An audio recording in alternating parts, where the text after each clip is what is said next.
Pelo que tudo indica, o grande dia chegou. As sanções estão ativas. Logo, grandes personagens brasileiros, alguns que você deve conhecer, já não vão poder mais fazer as suas comprinhas em Miami e na Disney americana. Floriano, qual Disney que ele vai poder ir? A francesa, da Europa? Também não. Daqui a alguns dias, também não. Aproveita para ir. Ou não, melhor, não aproveita porque talvez você seja preso lá. Ou seja, se contente com o Brasil, esse país incrível que vocês estão ajudando a criar, não é isso mesmo? Vocês são líderes, vocês estão lá liderando a direção do país. Eu acredito que vocês vão desfrutar apenas do Brasil de uma forma estupenda e até que vão gastar mais dinheiro aqui dentro. E aí vem outra questão, como eles vão gastar, já que não vai ter cartão de crédito. Mas isso aí a gente deixa mais para o futuro do vídeo. Dito isso, também temos o Nicolas. O Nicolas resolveu ir para cima da Janja. Será que ele vai conseguir sancionar a primeira-dama também? Vou te explicar o que está acontecendo detalhadamente. Mas antes disso, eu te convido a se inscrever no canal, ativar o sininho e curtir o vídeo. Dessa forma você mostra ao YouTube que esse conteúdo é relevante, ele vai mostrar para mais brasileiros informados, menos votos para o Lula e para o PT. Faça a sua parte, que eu vou fazer a minha de te informar. Então vamos começar aqui de uma vez por todas com a fala do Barroso. Barroso diz que STF julga redes por falta de lei aprovada pelo Congresso. Na verdade, foi aprovado já o marco das redes sociais, eles estavam revendo e tudo mais, ia ter uma segunda votação, mas tinha uma lei e existe uma lei vigente nas redes sociais. Não é algo, uma terra sem lei, tá? Não existe isso. Se eu pegar e xingar alguém aqui desproporcionalmente, essa pessoa pode me acionar na justiça por difamação, dependendo do que eu falar, e eu vou ter que pagar uma multa, vou preso, eu vou responder como se eu tivesse feito na vida real, feito num bar, feito na minha casa, num shopping. Ou seja, existe lei na internet. O que eles querem fazer é diferente. Eles querem colocar uma corresponsabilização. E eu super apoio isso se ele também colocar uma coparticipação da Federação do Brasil, caso eu seja assaltado, caso eu vá no hospital e não seja atendido, ele também tem que colocar uma coparticipação do Brasil, já que o Brasil tem a obrigação de me dar segurança e saúde, não está na Constituição? Ou seja, se você não consegue dar, como que você vai obrigar a outro indivíduo? É um ponto que é interessante. Mas dito isso, vamos ser sinceros, dá para entender muito claramente por que eles querem fazer isso, tá? Dá para entender muito claramente. E os caras estão utilizando todos os tipos de argumento. E agora eu vou trazer aqui um vídeo da UOL que o cara tenta distorcer a verdade. Como o objetivo aqui é informar, eu vou trazer esse vídeo para explicar o porquê que ele está errado. Porque esse vídeo está infelizmente viralizando e eu acho importante vocês terem a consciência para vocês explicarem também. Alguém que estiver acreditando, alguém que enviar isso e falando, cara, tá errado por isso, isso, isso. Presta atenção no que ele vai falar aqui agora. O que acontece é o seguinte, vamos lembrar que globalmente é uma discussão, Diego, importantíssima, no sentido de regular as plataformas sociais. Regular não é você garantir censura, que nem o pessoal fala, não, é garantir regras de funcionamento, as regras que funcionam para a vida cotidiana funcionam também para a regra. Mas isso já existe, tá? Isso já existe. Se você me xinga aqui, se você vier aqui e me ofender de alguma forma muito pesada e eu me sentir lesado, eu posso te acionar judicialmente. E eu vou te acionar e você vai ser punido, se for o juiz entender que faça sentido a minha ação. Tipo, você me xingou de alguma coisa, você ofendeu minha honra aqui, eu posso te acionar. É normal, isso já tá valendo. A questão é o que você quer adicionar mais? Aí ele vai discorrer, presta atenção. Para as redes sociais, eles têm que obedecer à legislação dos países em que estão. E existem ações nesse sentido para garantir a liberdade de expressão, mas também garantir a responsabilização de quem cometer crimes, né, de quem for extrapolar. Concordo. Né? E no Brasil tem discussões sobre isso, tem decisões judiciais na União Europeia, na Austrália, no Canadá, e isso enfurece as plataformas, porque significa que vão ter que gastar muito mais dinheiro e vai diminuir a liberdade delas, liberdade de empresa, não liberdade de expressão. Não, senhor, ele está errado, Por quê? Ele vai dizer, a correlação que ele faz é o seguinte, se por acaso o Brasil pegar e falar assim, tudo que for dito dentro do Instagram vai ser responsabilidade da Meta, ou seja, vai criar um passivo jurídico. Se eu te xingo, não é eu que vou sofrer apenas, a Meta também vai sofrer porque permitiu xingar, ou seja, é uma coisa que não tem como, é impossível, você entende que é impossível isso acontecer. Eu tenho que ser responsabilizado, não tem como responsabilizar o canal. E aí ele faz uma correlação seguinte, se essa aprovação passar, as empresas vão investir mais em regulação e vai dar tudo certo. Na realidade, não. Passou uma coisa parecida no Canadá, que foi regulação de notícias, que tinha que passar e tudo mais, começar a pagar para as redes de notícia e tudo mais. Simplesmente parou. O Facebook cancelou notícias. Não existe mais notícias no Facebook do Canadá. Logo caiu o engajamento, logo as pessoas ficaram mais desinformadas e para o Canadá foi excelente, porque o objetivo deles lá era um objetivo também um tanto que obscuro. Mas vocês conseguiram entender como uma decisão burra e a correlação dele não se reflete na verdade? Não vai acontecer isso, não é porque a rede não quer pagar, quer gastar. É a mesma coisa, hoje a gente tem a Constituição que é obrigado a federação me dar segurança. E agora eu te pergunto, você já foi assaltado alguma vez na sua vida? Comenta aqui. Se você já foi, comenta aqui. Se também não foi, comenta aqui. Por quê? Porque provavelmente a maioria das pessoas já foram assaltadas. Ou vou melhorar a pergunta, você conhece alguém que foi assaltado? Comenta aqui, você conhece alguém que foi assaltado? Todo mundo conhece alguém que foi assaltado. Eu, por exemplo, já fui assaltado. E a pergunta foi, a federação, o Lula não veio me devolver meu celular. Não teve isso. E agora você quer colocar uma coparticipação das redes sociais como se eles tivessem a solução fácil, como se existisse uma viabilidade financeira para a solução. Porque a solução para mim não assaltar é muito simples para eu não ser assaltado. A federação pode me pagar um PM armado 24 horas. Existe viabilidade financeira para isso? Não. Logo, não vou ter esse PM. Entendeu? Então a correlação dele não se reflete à verdade. Mas vamos continuar. Pressão. Então, o que acontece no final das contas é que se aproximam de Donald Trump exatamente porque o governo do Trump possibilitaria isso, ajudaria abriria esse espaço, né, exatamente para defender as plataformas em todo o mundo. E isso não, é porque a argumentação que está sendo construída é para conseguir censurar as redes, porque em várias partes do mundo ditadores caíram por causa do Facebook, por causa de redes sociais. E a gente teve a Primavera Árabe por causa disso. Começou em grupos do Facebook. Ou seja, todo ditador quer cancelar as redes sociais. Aonde as redes sociais são canceladas? China, Rússia, Venezuela, Cuba. Por que? Acho que Cuba nem precisa cancelar, porque na internet acho que está tendo, sendo sincero. Acho que é só 5G de gringo que vai para lá. O cidadão não tem mesmo. Ou seja, a grande verdade, essa é a grande ferramenta que os caras querem matar, porque podem matar eles. Essa é a grande verdade. E esse cara está prostituindo a verdade. Uma defesa das plataformas, é uma defesa de quem posta nas plataformas, né?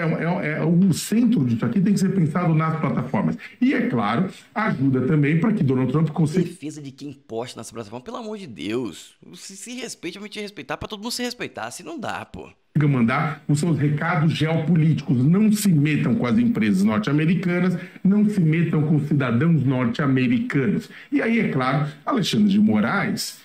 A proposta que está sendo feita no Brasil de regulação das redes sociais não existe em nenhum país democrático do mundo. O nível de rigor que eles querem colocar. Um departamento que vai decidir o que é verdade e o que é mentira. E vai censurar sem precisar passar por um juiz. Ou seja, é piada, né? Só pode ser piada, né? Ele deu um gancho, né? Foi responsável pela decisão que suspendeu o X por 30 dias no Brasil e enfureceu Elon Musk. Porque o X tinha descumprido decisões judiciais, tinha descumprido a lei brasileira. Então, esse é o caldo em que... Tem vários países não, tem várias empresas internacionais que descumprem essa lei, porque são empresas pequenas que atuam no Brasil e não têm responsável. E tem até empresas grandes que não têm responsável no Brasil. Ou seja, isso aqui é balela, foi perseguição, essa é a grande verdade.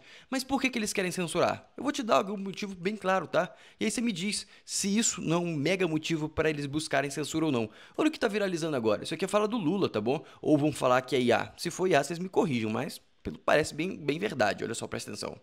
Uma obra que muita gente não acreditava que a gente pudesse fazer, porque fazia 179 anos. É uma verdade, tá? Eu não estou falando de 10 anos, estou falando de 179 anos. Olha. Que se prometia água para essa região. Olha. E eu, graças a Deus, descobri uma coisa. Olha. Deus deixou o sertão sem água, porque ele sabia que eu ser presidente da República. Agora eu te pergunto, quem são esses indivíduos que gritaram? O cara fala uma barbaridade, uma idiotice, um negócio que, pô, não tem nem palavra pra falar, tem blasfêmia, tem pecou, falou besteira, e tudo em uma frase só, uma colocação só, ele falou tudo. E pra quem não conseguiu entender, basicamente ele falou que Deus deixou o sertão sem água pra ele se eleger como presidente e levar água pro povo. E todo mundo morreu antes. Ai, pessoal, não vou dar sequência disso aqui não, que eu não vou ficar muito revoltado, tá bom? Então eu vou mostrar pra vocês aqui mais um ponto que eu acho muito interessante, tá? Que é uma discussão que aconteceu num podcast, pelo que parece foi em 2023, mas eu acho que tá tão recente, é tão bom isso aqui, que ficou muito óbvio como que o cara da esquerda é ignorante em um ponto que ele não consegue ver um palmo na frente do rosto, tá? Presta atenção nesse debate aqui, ó. E é por isso que tem que ter censura. Eu entendo eles colocarem censura. Porque olha as idiotices que os caras falam gravado ainda. Mas olha que interessante isso aqui, ó. Presta atenção. Eu torço pelo país, eu torço pelo Brasil. Mas olha só, a direita quer ganhar a eleição. Os neoliberais querem ganhar a eleição. Cavou o pênalti, quer lacrar. Esse quer lacrar. Querem ganhar? Não, na boa. Quer ganhar mesmo. Cavou, vou lacrar, vou fazer um corte. Quer ganhar a eleição? Ó. Porra, então não põe um débil mental pra ser candidato. É simples. Não pode pôr um débil mental, tá? E agora eu te pergunto, e o cara que falou de Deus ali agora? Que esse cara aqui é o quê? Me explica. Esse cara que falou essa barbaridade, ele é o quê? Mas beleza, eu vou tocar aqui, vamos tocar. Tipo Lula? Não, tipo Bolsonaro. E tipo Lula? Não, o Lula é normal. Não, na boa. Quer ganhar mesmo. Quer ganhar a eleição?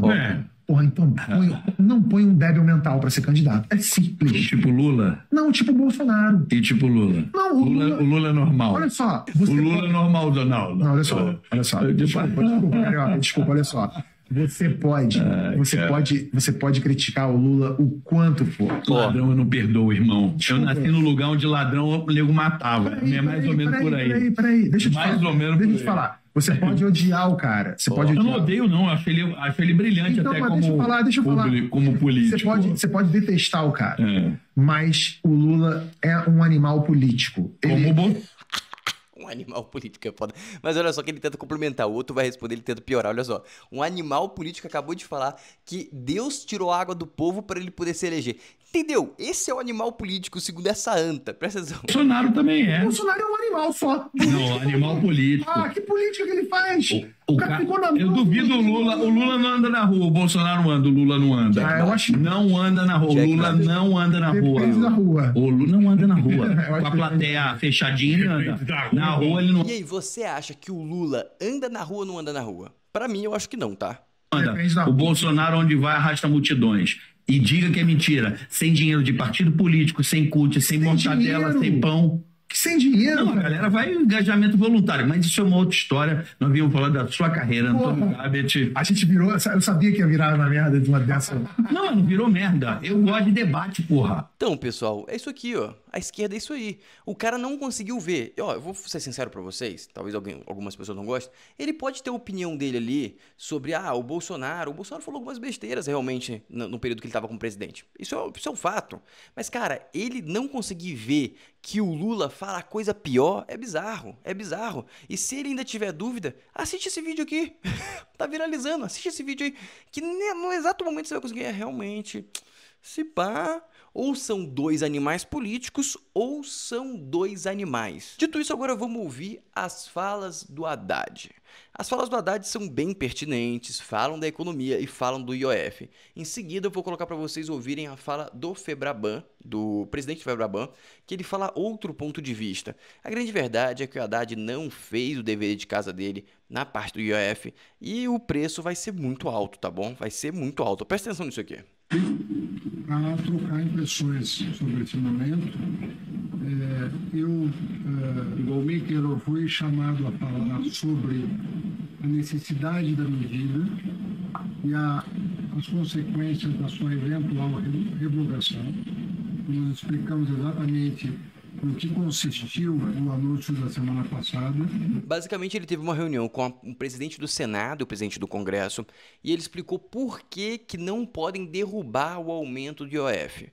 Ele explicou a necessidade do orçamento, a necessidade das viagens de Janja que a gente precisa pagar, as viagenzinhas de Lula, os hotéis de luxo na China e na França que a gente tem que pagar, a comprinha da Janja que a Janja fez agora de fechar uma loja e gastar 30 mil reais. Ele explicou todos os gastos do governo que são necessários, explicou que era muito importante, beleza? E aí ele falou que os presidentes das casas entenderam. Agora, tem uma fala do presidente da Febraban, tá? Olha o que ele fala aqui, ó. Presta atenção, vou soltar para você. Nós mostramos para o ministro Haddad e seus secretários que o impacto no custo do crédito é um impacto severo, é um impacto para o crédito das micro, pequenas e médias empresas, para que possamos ter uma noção em termos aí de patamares. Nós estamos estimando que numa operação que possa ser prorrogada de curto prazo, em até o ano, a gente pode ter um impacto de 8 pontos percentuais, entre 3 a 8 pontos percentuais. Isso pode significar, no custo efetivo total de uma operação de curto prazo, uma variação entre 14,5% a 40%. Ou seja, você inviabiliza o negócio. Hoje, o nosso custo mínimo é 14% de juros. Isso é o mínimo. Isso é o que o governo brasileiro está pagando. Então, qualquer empresa média vai ter que pagar uns 25% a 30% por ano. Que negócio no Brasil que rende uma margem livre de 30% para gastar em juros? Vou falar que só negócios ilegais ganham tanto, que tem tanta margem assim para pagar juros. Porque negócio normal, o cara que tem um restaurante, o cara que tem um lava rápido, o cara que vende churrasquinho, esse cara não vai se alavancar, o cara que vende churrasquinho, mas o cara que tem um restaurante, o cara que tem uma lojinha de roupa, o cara que tem uma oficina mecânica e ele precisa comprar um equipamento para conseguir melhorar o atendimento dos clientes, o cara que abriu um café na cidade dele, precisa comprar freezer, essas coisas, precisa se alavancar um pouquinho para conseguir. Esse cara não tem como. Como que ele vai bancar isso? Não tem como bancar. Aí ele não vai abrir, ele não vai gerar emprego. E aí é buraco abaixo. E dito isso, o nosso Senado tá cagando, quer nem saber de nada. E olha o que aprovaram, Senado aprova reajuste de servidores e impacta 74 bilhões em 3 anos. Ou seja, não tem dinheiro, os caras estão aumentando o salário. Galera, já estamos em modo eleição, é modo reeleição, ninguém quer saber de nada, e provavelmente vai passar esse cancelamento desse aumento do IOF, e não vai passar com uma boa comunicação, dólar vai explodir, na minha humilde concepção, tá? Na minha humilde concepção, ou pode explodir, se não explodir tudo bem, mas a probabilidade de explodir é muito alta, porque vai tirar, o governo vai ameaçar voltar, vai tentar jogar para STF, vai gerar insegurança, e ninguém quer ficar em um país que pode aumentar o custo de 3%, a galera vai mandar para o dólar só para garantir. Dito isso, vamos ver agora o que está acontecendo no mundo, que é lamentável o que está acontecendo no mundo. Presta atenção. Os Estados Unidos e a Rússia trocaram farpas publicamente, depois que Trump acusou o Putin de brincar com o fogo. Inclusive, um aliado próximo do presidente russo falou até em Terceira Guerra Mundial. E Asbeck, que história é essa de Terceira Guerra Mundial? Que papo é esse? Pois é, Elisa, bom dia a você, bom dia Américo, a todos que nos acompanham. Troca de farpas entre o presidente russo Vladimir Putin, também Donald Trump, ou por meio dos seus intermediários, digamos assim, já que Putin não falou diretamente com Trump, mas Trump fez essas críticas duras aí nos últimos dias, só para a gente trazer um contexto, Elisa. Então, quando Trump e Putin conversaram por telefone na semana passada, havia uma expectativa de que o presidente russo elaborasse um memorando de paz, isso segundo fontes que conversaram com pessoas que acompanharam de perto. O que aconteceu? Teve essa ligação que meio que o Putin prometeu ao Trump, ou deixou subentendido, que iria ter uma conversa de paz, ia ter troca de prisioneiro, ia começar uma conversa para parar a guerra. O Trump acreditou. No dia seguinte, ou no dia que ia ter a troca desses prisioneiros, a Rússia faz o maior ataque da história em Kiev. Área de civil, área militar, foi o caramba 4, entendeu? Eles lançaram mais de 600 mísseis /drones. A Ucrânia conseguiu tombar uns 300, mas levou 300, ou seja, destruiu muito a cidade. E isso foi após a conversa do Trump. E como que ficou o Trump? Totalmente desmoralizado. Isso aí começa a clarear para o Trump com quem ele está lidando. Ele está lidando com o Putin, que é um cara totalmente estratégico. E joga num grau de estratégia em outros graus acima do Trump por um simples motivo. Ele joga na ditadura, ele não tem que ficar buscando aprovação a todo tempo, como o próprio Trump tem que buscar, porque ele vive numa democracia. Tanto que quem foi negociar com a China foi o Trump que foi buscar a China, e não a China foi buscar o Trump, porque a China também é uma ditadura, ela não precisa cultivar a aprovação a todo tempo, ela pode passar um período um pouco mais árduo que o sistema aguenta, já uma democracia, nem tanto. Então, se ele estendesse muito a corda, ele ia ficar fraco nas pesquisas e ele ia perder a governabilidade. Por isso que o Trump voltou e falou com a China, primeiro do que a China veio falar com ele. Dito isso, agora tem uma coisa clássica, tá? Um negócio óbvio de por que o Putin tem tanta confiança. Por que o Putin decidiu invadir a Ucrânia? Esse aqui é o motivo, tá? Esse aqui são franceses fazendo um protesto. Grupo de ativistas dos direitos animais decidiram comer capim em forma de protesto contra o consumo de carne. Pessoal, nem tenho palavras, tá? Pra comentar isso aqui. Eu nem sei o que é isso aqui. Mas é isso aqui que ancora a confiança do Putin. Você não teria coragem de invadir um país que a galera tá comendo comendo capim pra fazer protesto? Não parece tão difícil, né? Quando você olha a Rússia, os caras estão se matando na rua de graça, estão brincando de tiroteio, um dando tiro no outro de zoeira, saindo na porrada. Aí vem uns caras da França comendo capim pra fazer protesto. Pô, amigo, é um país fraco. Essa é a grande verdade, é um país fraco. O continente europeu ficou muito fraco. E agora eles têm que correr atrás do prejuízo, ou porque senão vai ser invadido pra Rússia. Daqui a pouco a Europa vai ser Rússia. E esse é o grande medo de todo mundo do Ocidente, é simplesmente a Rússia tomar a Europa, porque o poder da Rússia vai para outro patamar e ela se torna o maior país do mundo, o maior país no sentido de força bélica, porque com a máquina europeia eles conseguem construir um exército que pode tombar até o poder do próprio Estados Unidos e China. Obviamente que isso está muito distante de acontecer, acho difícil, mas com a galera comendo capim, eu acho que não tá tão distante, né? Se essa galera continuar comendo capim, acho que vai ficar um pouco difícil realmente a Europa se defender. Agora vamos pro Brasil e entender o que tá acontecendo de sanção e tudo mais. Basicamente, o Itamaraty aponta a brecha que obriga Estados Unidos a conceder visto a autoridades. Isso aqui é uma piada, né? É uma piada. Eles acham que vão convencer o Trump falando: você tem que me dar visto sim porque tá aqui nesse papel. Você sabe onde que o Trump vai mandar ele enfiar esse papel, né? Dá pra imaginar, ter um devaneio, assim, que simplesmente ele vai ligar pouco pra isso. Ele tem um papel de cumplicidade, de aliado com a Europa, ele mandou o posto, ameaçou colocar o imposto de 50%. Eu acho que esse papelzinho aqui, para permitir um ditador, um cara que violou as leis americanas entrar nos Estados Unidos, eu acho que não vai funcionar, tá? Eu só acho. Então, suponho aí, recomendo às autoridades aqui do Brasil, Itamaraty, não usar essa brecha que vai ficar feio, tá? Vai ficar feio, daqui a pouco sai no Twitter, a resposta dele vai ficar muito feio. Dito isso, a galera da gringa tá tomando coragem para apertar o Alexandre de Moraes de novo. Será que vai ter resposta? Prezado Alexandre de Moraes.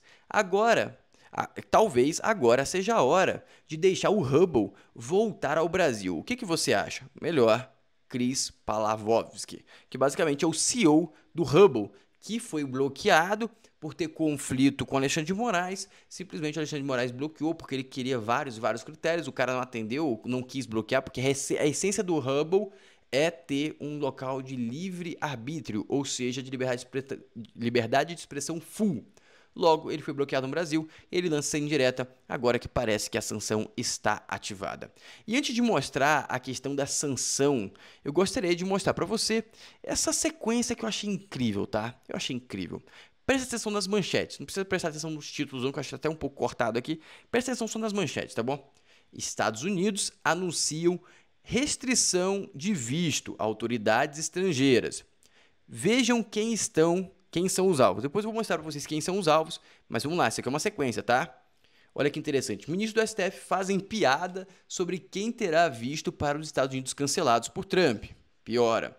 Frouxo e bananinha Eduardo Bolsonaro vira piada em jantar oferecido por Moraes. Eu gostaria de saber agora se eles já ouviram aquele ditado: quem ri por último, ri melhor. E eu tô achando que vai ser o bananinha que vai rir por último, hein? Minha especulação apenas. Dito isso, STF retomará julgamento sobre responsabilidade das redes sociais por conteúdo de terceiros. É óbvio que eles têm que fazer isso. Eles têm que fazer isso porque é a esperança que eles têm. Porque se eles forem jogar no justo, não vai dar certo. Pena de morte financeira. O que poderia acontecer com Alexandre de Moraes se os Estados Unidos cumprirem a ameaça de sanção citada por Marco Rubio? Cumprirem não, vai cumprir, tá bom? Essa parte eu acho que ainda não chegou, mas vai chegar. Entenda como a PGR e delegado da PF entraram na mira da sanção dos Estados Unidos. Além de Moraes e ministros do STF, Estados Unidos avaliam sanções contra cônjuges e escritórios de advocacia e familiares. Essa eu acho que já está ativa, tá? Beleza, agora vamos para as vias de fato. Por que eu afirmei que as sanções já estão ativas? Saiu esse comunicado aqui do Paulo Vieira. Acabo de perguntar se será divulgada a lista de brasileiros afetados pela decisão do Departamento de Estado americano dos Estados Unidos. A resposta que recebi foi a seguinte: nada relacionado a visto será público. Quando chegar a hora, o indivíduo sancionado será notificado no aeroporto. Ou seja, tudo indica que a gente vai descobrir que o Moraes, o Gilmar Mendes e todo mundo está sancionado porque eles não vão viajar mais. Do nada eles vão decidir não dar palestra, não fazer passeios na Europa, não fazer bate-voto em Roma para ver enterro do Papa. Eles vão parar de fazer isso e aí a gente vai ter certeza que foram sancionados. E a lista de quem está sob a vigilância também do Paulo Figueiredo vem aqui: Alexandre de Moraes, Luiz Roberto Barroso, Gilmar Mendes, Edson Fachin, Carmen Lúcia, Dias Toffoli, Cristiano Zanini, Flávio Dino, Paulo Gonet, Andrei Rodrigues, Fábio Schor, Ricardo Lewandowski e Rodrigo Pacheco. Esses são os caras que, tudo indica, devem parar de viajar aí nos próximos dias, ou muito provavelmente nesse exato momento eles já não vão viajar para os Estados Unidos, e nos próximos dias tudo indica que também não vão viajar para a Europa, porque provavelmente eles vão ser informados. A grande pergunta que me fica é: será que eles vão ser informados no aeroporto brasileiro? Ou quando eles chegarem lá, que eles não vão poder sair do aeroporto e não vão poder passar, realmente entrar no país, vão ter que voltar naquela mesma área? Essa é uma questão que ficou na minha mente após essa colocação aqui do Paulo Figueiredo. Eu não entendi se ele seria notificado aqui, porque se ele for notificado aqui, o Moraes pode mandar um e-mailzinho para a PF e a PF, tem alguma coisa ali, meu visto foi revogado, rápido. Mas possivelmente não vai ser aqui e vai ser no aeroporto de lá. Logo o cara também não vai viajar para não passar vergonha de ser sancionado. Ou ele vai mandar a mulher dele tentar, se a mulher dele conseguir, ok, se não conseguir, volta, mas chama menos atenção. Pode ser essa especulação. Dito isso, agora vamos entender o caso do Nicolas e da Janja. Basicamente, o Nicolas está destemido. Com a influência do cara, com o poder de comunicação do cara, eu entendo completamente a posição dele e apoio. O que o cara fez? Vou cair para cima da primeira-dama. Nicolas vai à justiça contra a Janja por falas sobre regulação das redes. Eu separei as principais falas aqui para vocês. O deputado federal Nicolas Ferreira afirmou nesta terça-feira que acionará a justiça contra a primeira-dama, Janja da Silva, por impedir o normal funcionamento do poder legislativo ao tratar da regulação das redes sociais. Janja, sempre ressaltando não possuir cargo público algum, solicitou presencialmente ajuda ao presidente da China para censurar brasileiros no TikTok, afirmou o deputado. Essa conduta afronta a separação de poderes, soberania nacional e compromete o Estado democrático de direito. Agora veremos se a justiça funciona somente para um dos lados, e escreveu o congressista. Esse aqui é o Twitter que está aberto. Já que o crime de abolição violenta do Estado de Direito foi relativizado, estou acionando a Justiça Federal para que a Janja responda por impedir o normal funcionamento do Poder Legislativo ao tratar de regulamentação de redes sociais. Janja, sempre ressaltando não possuir cargo público algum, solicitou presencialmente ajuda ao presidente da China para censurar brasileiros no TikTok, logo após a sua visita. A AGU faz manobra jurídica para que o tema não seja tratado no Congresso, e sim no STF. Essa conduta afronta a separação de poderes, a soberania nacional e compromete o Estado democrático de direito. Agora veremos se a justiça funcionará somente para um dos lados. Isso aqui, obviamente, a resposta é que funcionará só para um dos lados, só que aumenta a evidência que está funcionando só para um dos lados e fica cada vez mais feio. Ou seja, a jogada do Nicolas é bom porque é midiática e como ele é um grande comunicador, tá certíssimo, porque infelizmente ele não tem o STF na mão, logo tudo que ele fala lá não vai ser aceito. Essa é a grande verdade. Vamos tratar panos limpos? Essa é a grande verdade. Essa é a grande verdade. Tudo que ele falar não vai passar. Só que eu vou mostrar a última notícia que eu não vou comentar, vou deixar vocês só refletirem, tá bom? Constrangimento desnecessário de Moraes incomoda aliados de ex-chefe do Exército. Militares afirmam que o general Frei Gomes colabora desde o início com as investigações e não merecia ser enquadrado pelo ministro do Supremo. Ou seja, o Moraes está cada vez fazendo mais inimigos e agora fui do Exército. Esse é um caso que aconteceu já há algum tempo, ou seja, só gostaria de relembrar vocês para vocês imaginarem um futuro que pode vir alguma coisa a mais acontecer. Dito isso, se você gostou desse vídeo, lembra de se inscrever no canal, ativar o sininho e curtir o vídeo. Um abraço, até o próximo vídeo. Lembra de compartilhar também para ajudar a tirar a voto do Lula em 26. Um abraço.